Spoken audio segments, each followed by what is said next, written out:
நற்கருணையின் இறைவாக்கினரான தூய Peter Julian எய்மாடின் சிற்றாலயம். ஒரு காலகட்டத்தில் பங்கு ஆலயமாக இருந்த இந்த ஆலயமானது இப்பொழுது அனைவராலும் பழைய ஆலயம் மற்றும் சிற்றாலயம் என்று அழைக்கப்படுகின்றது.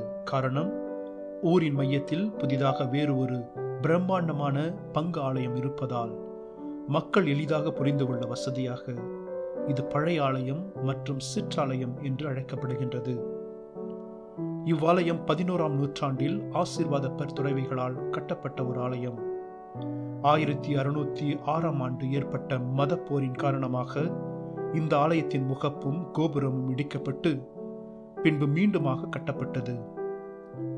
தூய பீட்டர் ஜூலியன் எய்மாடின் காலத்திற்கு பிறகு மீண்டுமாக பல்வேறு நிலையில் புதுப்பிக்கப்பட்டுள்ளது. இவ்வாலயத்தின் சிறப்பு அம்சங்கள்: 1811ஆம் ஆண்டு பிப்ரவரி 5ஆம் நாள் தூய பீட்டர் ஜூலியன் எய்மாட் ஜோசப் சகோந்த் என்ற குருவால் இங்குதான் திருமுழுக்கு பெற்றார். அவருக்கு திருமுழுக்கு கொடுக்கப்பட்ட திருமுழுக்கு தொட்டியானது இன்றளவும் நினைவு சின்னமாக போற்றப்படுகின்றது. பீட்டர் ஜூலியன் பலிபீட சிறுவனாக இருந்ததும் இந்த ஆலயத்தில்தான். 1823ஆம் ஆண்டு மார்ச் 16ஆம் நாள் பீட்டர் ஜூலியன் தனது முதல் திருவிருந்தை பெற்றதும் இந்த ஆலயத்தில்தான். பீட்டர் ஜூலியன் எய்மாட் குருவாக இருந்த காலங்களிலே தன்னுடைய விடுமுறைக்கு வந்தபொழுது இந்த ஆலயத்தில் திருப்பலி நிறைவேற்றி மக்களுக்காக இறைவார்த்தையை போதித்தார். 1868ஆம் ஆண்டு ஆகஸ்ட் 2ஆம் நாள் பீட்டர் ஜூலியனின் இறுதி நல்லடக்க திருப்பலி இந்த ஆலயத்தில் நிறைவேற்றப்பட்டது. இந்த ஆலயத்தில் இப்பொழுது என்னென்ன சிறப்பு அம்சங்கள் உள்ளன என்பதை காண்போம். இந்த ஆலயத்தின் உள்ளே நுழைந்தவுடன் நாம் ஒரு பழமையான பலிபீடத்தை காண்கின்றோம். இந்த பலிபீடத்திற்கு பின்பாகத்தான் ஒரு காலத்தில் மேலோங்கி வைக்கப்பட்ட நற்கருணை பேழையில் பீட்டர் ஜூலியன் சிறுவனாக இருந்த பொழுது மேலேறி சென்று நற்கருணையில் ஆண்டவர் பேசுவதை ஆழ்ந்து கவனித்தார்.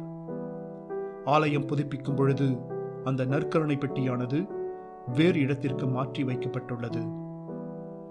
இந்த பலிபீடத்திற்கு பின்பாக 3 இடங்களில் பீட்டர் ஜூலியனின் வாழ்வின் இன்றியமையாத நிகழ்வை குறிக்கும் வண்ணம் 3 கண்ணாடி ஓவியம் பொதிக்கப்பட்டுள்ளது.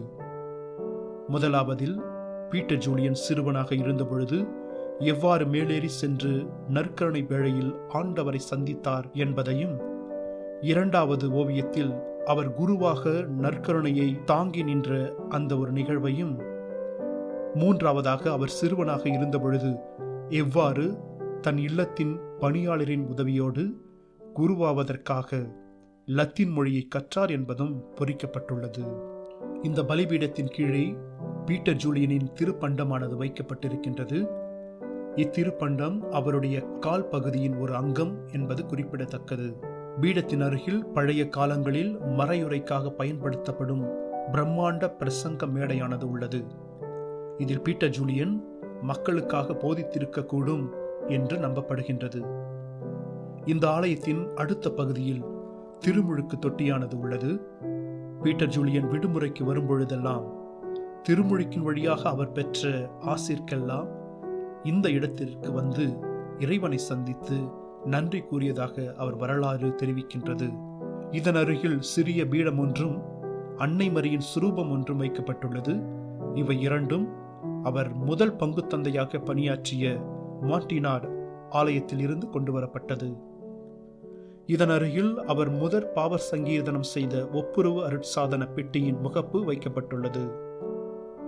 அதன் மறுபுறத்தில் பீட்டர் ஜூலியன் முதற் நற்கருணையை பெற்ற பொழுது முழந்தார் படியிட்டு ஆண்டவரை சுவைத்த அந்த பலிபீட தடுப்பகம் அவர் நினைவாக வைக்கப்பட்டுள்ளது. கடைசியாக அவர் இறக்கும் தருவாயில் நற்கருணை ஆண்டவரை உட்கொண்ட நிகழ்வானது கண்ணாடியில் பொறிக்கப்பட்டு வைக்கப்பட்டுள்ளது. இன்று இந்த ஆலயத்தில் பங்கு மக்களுக்கான திருப்பலி தினந்தோறும் கொண்டாடப்படுகின்றது. இந்த ஆலயம் உண்மையில் பீட்டர் ஜூலியனின் நினைவை தாங்கி நிற்கும் ஒரு பொக்கிஷம் என்று இன்று மக்களால் கருதப்படுகின்றது.